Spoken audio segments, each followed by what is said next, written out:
और इस कौम को लेकर कहा जाता है कि या तो वो पंचर बनाएगा या रिक्शा चलाएगा। जो कुरान और हदीस में साफ साफ मौजूद है उसमें किसी इज्तिहाद की ज़रूरत नहीं है। जो हलाल है वो हलाल है, जो हराम है वो हराम है। उनका कि अपनी अपनी मसाजिद में मकतब के निज़ाम को मुनज़्ज़म करें तो इससे दो फ़ायदे हैं। न अच्छा रोज़ा न अच्छी नमाज। कहते हैं कि आप डॉक्टर बनिए, इंजीनियर बनिए, पर मुल्ला मत बनिए। अरबी पहले और इंग्लिश उसके साथ साथ देनी चाहिए, क्योंकि और जितनी भी क्लासिकल किताबें हैं वो सारी की सारी अरबी में है।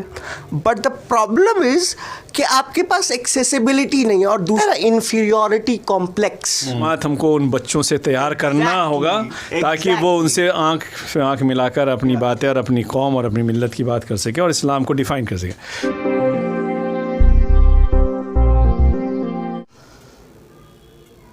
आज जामा मस्जिद ललिता पार्क एक मीनार मस्जिद में जो एहतमाम किया गया बच्चों के दिनियात को लेकर, उन बच्चों ने जो आज परफॉर्म किया है वो पूरी तरीके से कह सकते हैं कि आने वाला मुस्तकबिल है हमारी कौम का।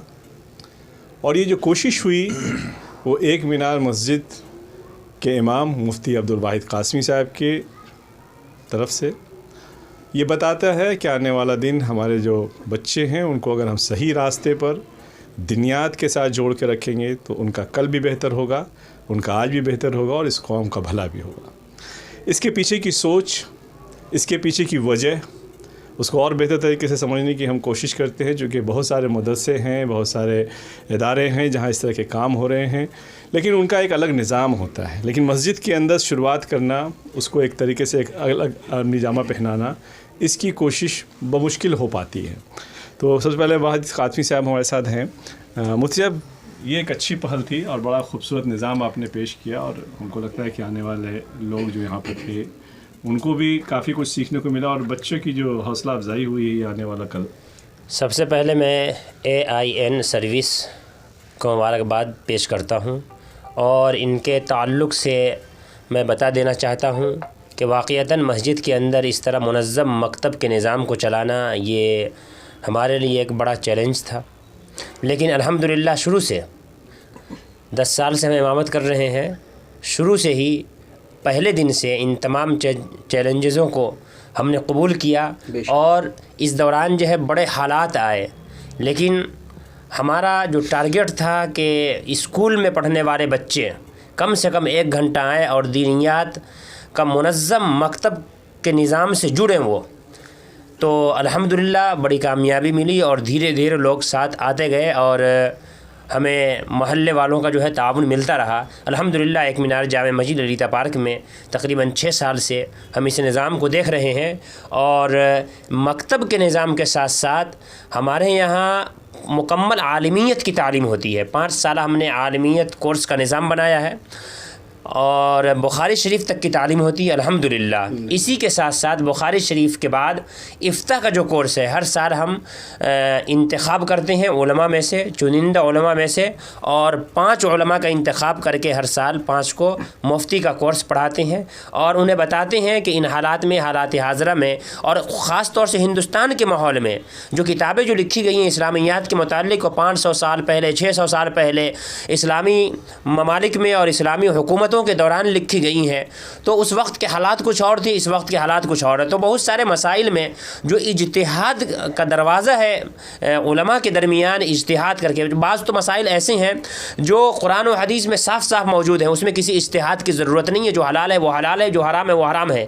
लेकिन बहुत से ऐसे मसाइल हैं जो हालात के बदलने से मसाइल में कुछ तब्दीली आ जाती है। तो बहरहाल इस तरह से जो है हम उलमा को तैयार करते हैं, और उलमा की एक बड़ी टीम अल्हम्दुलिल्लाह हमारे इस इदारे से तैयार हो चुकी है। तो उसी सिलसिले का ये आज मकतब एक मीनार जामे मस्जिद बच्चों का मुसाबकाती इनामी इजलास था।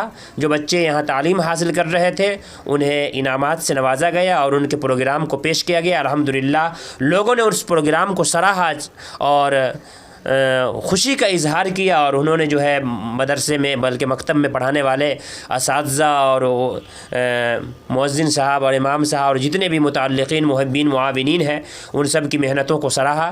तो अल्हम्दुलिल्लाह बहुत कामयाब प्रोग्राम रहा। मैं इस मौके पर तमाम मसाजिद के अइम्मा से दरख्वास्त करूँगा कि अपनी अपनी मसाजिद में मकतब के निज़ाम को मुनज़्ज़म करें। तो इससे दो फ़ायदे हैं, एक तो ये है कि कौम व मिल्लत के बच्चे तैयार होंगे और दूसरी तरफ आवाम आपके साथ जुड़ेगी, तो दोनों फ़ायदे होंगे। शोएब साहब आप बताइए कि कैसा ये निज़ाम नज़र आया आपको? अल्हम्दुलिल्लाह मुझे बड़ा पसंद आया और हम चाह रहे हैं कि हर जगह ये प्रोग्राम हो ताकि लोगों को जो है इल्म सीखने का मौका मिले। बगैर इल्म के कुछ भी नहीं है। इससे पहले मौलाना ने भी बतलाया कि इल्म अगर नहीं है तो न अच्छा रोज़ा, न अच्छी नमाज, न अच्छे हर जगह इल्म की ज़रूरत है। हमारे नबी प्रॉफेट मोहम्मद सल्लल्लाहु अलैहि वसल्लम को इल्म ही सिखलाया गया सबसे पहले, और हम लोगों को भी चाहिए कि उनके बताए हुए रास्ते पर चलें और अपने बच्चों को भी पूरी कोशिश करके चाहें कि इल्म देने की दिलवानी कोशिश करें। यही बिना इल्म के ये कौम का भला भी नहीं होता। मौलवी साहब ये बताइए कि आज हिंदुस्तान के अंदर जितनी भी सियासी पार्टी है वो मुसलमानों को लेकर सियासत कर रही है और ये जो निज़ाम है ऐसे निज़ाम को रोकने की बहुत कोशिश हो रही है। साथ में वो ये कहते हैं कि आप डॉक्टर बनिए, इंजीनियर बनिए, पर मुल्ला मत बनिए। क्या ऐसे निज़ाम में हम बच्चों के मॉडर्नाइजेशन को भी आगे ले सकते हैं? देखिए, आज के हालात में बच्चों को दीनी इल्म और दुनियावी इल्म दोनों का देना बहुत ज़रूरी है। ख़ास तौर से दीनी इल्म जब बच्चों के पास होगा तो वो दुनियावी इल्म को भी अच्छी तरीके से समझेंगे और दीनी इल्म के साथ साथ जो असल मकसद है हमारे दुनिया में आने का और दुनिया से ईमान को लेकर के जाने का, तो वो ईमान इल्म के ज़रिए से महफूज होगा, शैतानी वसवसे से भी और लोगों के वरगलाने से भी। बहुत बढ़िया, बहुत बढ़िया। साबिर साहब हैं, बिहार से ताल्लुक़ रखते हैं और बहुत अच्छा इनका अपना एक प्रोग्राम है सारन लिंक के नाम से। आप इस तरह के निज़ाम में अक्सर देखे जाते हैं। हमने कई इस्लामिक सेंटर में भी देखा, गालिब एकेडमी में भी आपको देखा, जहाँ बच्चों का कार्यक्रम होता है उसमें आप पहल भी करते हैं। ये पहल हमारे आने वाली कौम के लिए कितना और बेहतर हो सकती है और कैसे उसको और हम बेहतर कर सकते हैं? बेहतर कैसे कर सकते हैं, इसका सबसे बेहतरीन एग्ज़ाम्पल वाहिद काज़मी साहब हैं। क्योंकि ललिता पार्क से आज से बहुत पहले की वाक़या को देखिए आप, तो क्या था, नमाज होती थी, लोग चले जाते थे, तराबी होती थी, दुआ भी होती थी। लेकिन इनके आने के बाद जो सिलसिला चला, चाहे वो दुआ में लर्गिश वो बेचैनी हो या दुआ में अल्लाह से मांगने का तरीक़ा हो, या जो यहाँ के मुआशरे के जितने बच्चे हैं सबको आदत दिलाना कि तुम आओ, स्कूल जाते हो जाओ, कंप्यूटर सीखते हो सीखो, लेकिन तुम अगर बेसिक चीज़ अपने इस्लाम को नहीं सीखोगे तो तुम तरबियत कहाँ से सीखोगे? तुम अपने ईमान को यहाँ से जाने के बाद, यहाँ से रुखसत हो जाने के बाद तुम अपने अमाल को क्या ले जाओगे? अभी हज़रत ने बहुत अच्छी बात बताई थी, सेम चीज़ हमें समझना पड़ेगा। क्योंकि जब हम फंक्शन में, जैसे आपने बोला कि मैं वहाँ फंक्शन जाता हूँ, यही सीख पाता हूँ, वरना आज से पहले मैं नहीं समझ पा रहा था कि क्या है। लेकिन वाहिद साहब को मैं तो मुबारकबाद दूंगा कि जिस तरह से इन्होंने माहौल बना दिया। और आप देखिए कितने सारे बच्चे थे, लास्ट ईयर में कम, इस बार माशाल्लाह उससे भी ज़्यादा। मैंने एक देखा, एक छोटा बच्चा था, वो इंग्लिश में भी स्पीच दे रहा था। तो ये जो तब्दीली आई है, जब लोग कहते हैं कि नहीं मदरसे में कुरान भी होनी चाहिए और कंप्यूटर भी होनी चाहिए, सेंस ये है कंप्यूटर का, ये नहीं कि कंप्यूटर आप चलाएं, सेंस ये है कि आपको दुनिया के साथ साथ जो आप वसवसे में, परेशानियों में, उलझन में, नई नई चीज़ों से आप जो मुतासिर हो रहे हैं, गलत चीज़ों से, इस्लाम ऐसी चीज़ें हैं जो आपको पूरा मुकम्मल इस्लाम को बना देता है और एक अच्छे इंसान की सूरत तैयार कर देता है। और ये कब होता है? सिर्फ़ और सिर्फ तालीम पे, सिर्फ़ और सिर्फ एजुकेशन पे। और हुज़ूर सल्लल्लाहु अलैहि वसल्लम ने कहा है कि आप शायद मैं सही बोल रहा हूँ, तो आपको इल्म अगर हासिल करनी हो तो चीन तक भी जा सकते हैं। तो आप डिस्टेंस नहीं मैटर करता, कोई मज़हब मैटर नहीं करता, तालीम बहुत इंसान के लिए बहुत ज़रूरी है, जिससे आप बहुत अच्छी चीज़ सीख सकते हैं। और बहुत अच्छा, आज ही की बात है, एक इमाम साहब ने, एक है हमारे जानने वाले, उन्होंने व्हाट्सअप किया, बहुत अच्छी बात थी, आज मौजू ऐसा है तो बोलूँगा। उसमें लिखा हुआ था कि तालीम जो है अंगूठे से सिग्नेचर करना सिखाता है, और टेक्नोलॉजी जो आती है सिग्नेचर से अंगूठे तक ला देता है। आप देख रहे हैं क्या? लेकिन देखा जाए तो वो भी ज़रूरी है, टेक्नोलॉजी भी, लेकिन अंगूठे से जब सिग्नेचर तक आ रहे हैं, इट मीन्स ये इम्पॉर्टेंट है। तो जो तालीम है बहुत इम्पॉर्टेंट है। बिल्कुल, तालीम बहुत इम्पॉर्टेंट है। और इस कौम को लेकर कहा जाता है कि या तो वो पंचर बनाएगा, या रिक्शा चलाएगा, या बीड़ी बनाएगा। तो ये जो जहनियत है, इसको हम लोग को रोकना है। अस्सलाम वालेकुम, कैसे हैं आप? वालेकुम अस्सलाम। अरे आपने बहुत बहुत मुबारक, आपने ट्रॉफ़ी जीती, कैसा लग रहा है आपको? बहुत अच्छा लग रहा है। आपने क्या बोला वहाँ पे, थोड़ा बताइए। मैंने सबसे पहले सबको सलाम करा, और उसके बाद मैंने अपना नाम बताया, मैं किस क्लास में पढ़ता हूँ वो बताया, और मैं किस स्कूल में पढ़ता हूँ मैंने ये बताया। तो मैं चाहूँगा कि अपना नाम बताएं और अपने वालिद साहब का भी नाम बताएं। बहुत अच्छा। और मैंने सूरह फातिहा सुनाया, कुल हुवल्लाहु अहद सुनाई थी। कुल हुवल्लाहु अहद सुनाया मैंने, रब्बि इश्रह ली सदरी व यस्सिर ली अमरी वहलुल उक़दतम मिन लिसानी यफ़क़हू क़ौली सुनाया, या बियस्सिर सुनाया मैंने। बहुत बढ़िया माशाल्लाह। लेकिन आपकी बातें सुन के तो हम लोग इतने मुतासिर हो गए, मैं तो देख नहीं पाया, देर से आया, लेकिन यकीनन जो आपके कहने का अंदाज़ है, जो आपके बोल्डनेस है, वो यकीनन आने वाले वक्त के लिए आपको एक बेहतरीन इस्लामिक इंसान बनाएगा, और ज़िंदगी, दीन और दुनिया दोनों में आपको कामयाबी देगा। हम सब की दुआ है। आपको बहुत बहुत मुबारक। फिर इंशाअल्लाह एक अलग ट्रॉफ़ी के साथ मुलाकात होगी। अस्सलाम वालेकुम। और हमारे साथ कुछ ऐसे स्टूडेंट्स भी हैं जो इस माहौल से निकल कर ख़ुद अपनी एक पहचान बना रहे हैं। आप बताइए कि बच्चों को इस तरह के निज़ाम से जोड़ना उनकी ज़हनियत को और मजबूत करता है। क्या आपको लगता है कि अगर बच्चों को हम अरबी तालीम शुरुआती तौर पर देते हैं तो इंग्लिश तालीम क्या पीछे हट जाएगा? मेरी नज़र में तो आपको अरबी पहले और इंग्लिश उसके साथ साथ देनी चाहिए, क्योंकि इंग्लिश एक इंटरनेशनल लैंग्वेज है, और जब उसे अरबी के साथ मिक्स कर दिया जाएगा तो पहली बात एक कॉन्फिडेंस बिल्ड होगा कि we have something that is unique to us. And मैं आपको बता दूं, मैं इतिहास का स्टूडेंट हूँ। इंग्लिश से पहले इंटरनेशनली नोन लैंग्वेज अरबी थी, लेकिन मुझे ये मदरसे का निज़ाम काफ़ी अच्छा लगता है, लेकिन मोस्ट ऑफ द बुक्स जो मैं देखता हूँ मेरी अपनी लिमिटेड एनालिटिक्स में, सारी बुक्स जो हैं ख़ासकर इंडियन सब कॉन्टिनेंट में ज़्यादा तौर पे मैंने उर्दू में देखी, और जितनी भी क्लासिकल किताबें हैं वो सारी की सारी अरबी में है। अगर आपको कॉलेज स्टूडेंट्स को जोड़ना है इस मकतब के निज़ाम के साथ, पहला काम आपको ये करना पड़ेगा, आपको एक्सेसिबल बनानी पड़ेगी ये सारी लिटरेचर।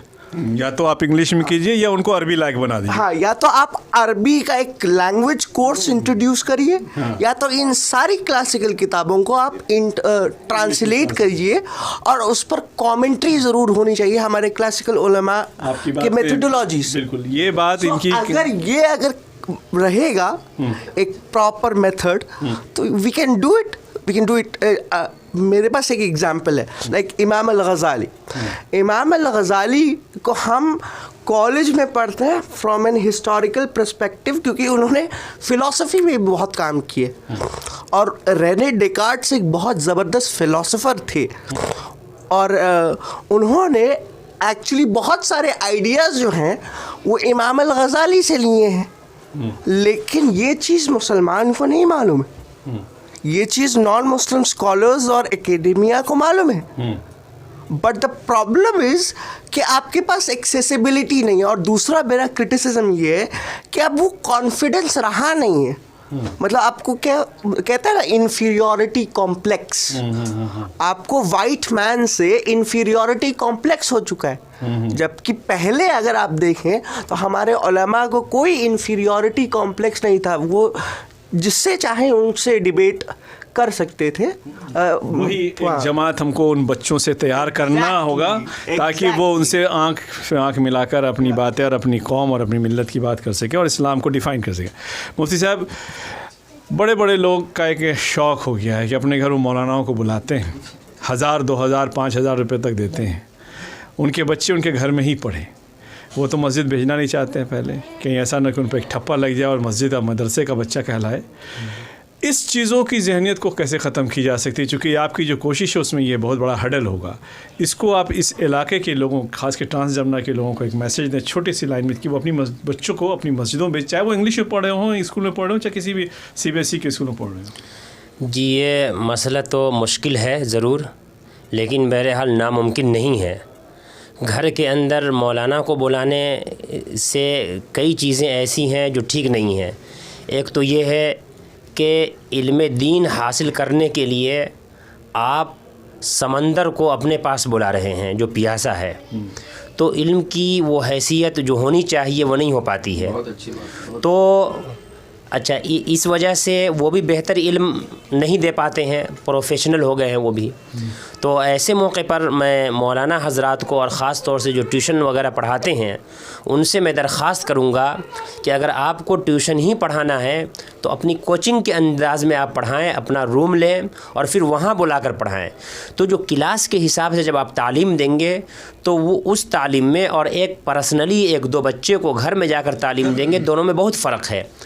और एक तो ये है मौलाना उससे मैं, और बाकी सरपरस्त वालिदैन से मैं कहूँगा कि आप मस्जिद की तालीम को हल्के में न लें। मस्जिद में आएंगे तो मस्जिद के अंदर जो नूरानी और रूहानी माहौल है, फ़रिश्तों वाला माहौल है, सबसे पाकीज़ा जगह मस्जिद है। इसके अपने अच्छे असरात मुरत्तब होंगे बच्चों पर, चूँकि माहौल में आएंगे। घर के अंदर रहकर आप तालीम हासिल करना चाहें तो कमा हक़्क़ुहु जो हासिल करना चाहिए था वो नहीं कर पाएंगे। तो मैं वालिदैन से कहूँगा कि अपने अपने इलाके में जो मस्जिद या मकतब का निज़ाम है वहाँ अपने बच्चों को अपनी निगरानी में रख कर भेजें, ले जाएं, पहुँचाने के वक्त पहुँचाएं उनको वहाँ, और फिर जब लाने की बारी आए तो जाएं लाने के लिए। जैसे कि आमतौर पर स्कूल जाते हैं छोड़ने के लिए, लाने भी जाते हैं या ट्यूशन वगैरह देते हैं, तो वो आम तौर पर मास्टर को बुलाकर नहीं देते बल्कि कोचिंग में भेजते हैं। तो ये उसकी हैसियत और अहमियत उनकी नज़र में है। तो बहरहाल कमियां दोनों तरफ से है। मैं दोनों से दरख्वास्त करूंगा कि इस निज़ाम को सुधारें और इंशाअल्लाह कोशिश करेंगे दोनों मिलकर। तो कोई मुश्किल नहीं है, सब आसान है। तो वालिदैन की एक बड़ी ज़िम्मेदारी भी तय की जा रही है कि वो अपने बच्चों को मस्जिद भेजें, इदारे में भेजें। अगर आपके आसपास मदरसा है तो उसमें भेजें, बशर्ते आप जिस स्कूल में पढ़ाना चाहें, जिस तरह के उसके कैरियर को बनाना चाहें आप बना सकते हैं। लेकिन ज़हनी तौर पर अगर उसको इस्लामिक दुनियात से जोड़ के रखेंगे तो उसका दीन भी बेहतर होगा और दुनिया ही बेहतर होगी। और ऐसी कई मिसालें हैं। कई हाफिज़ कुरान IAS भी हैं, कई हाफिज़ कुरान IPS हैं। मेरी नज़र में तो कई हाफिज़ कुरान ऐसे भी हैं जो कई कंट्री के ब्रांड एम्बेसडर हैं, IAS हैं। तो मुझे लगता है कि आप शुरुआत अच्छी करेंगे तो आपके बच्चों का कल भी बेहतर होगा और आज भी बेहतर होगा। बहुत बहुत शुक्रिया ANI सर्विस के लिए। मैं ताबिश रज़ा।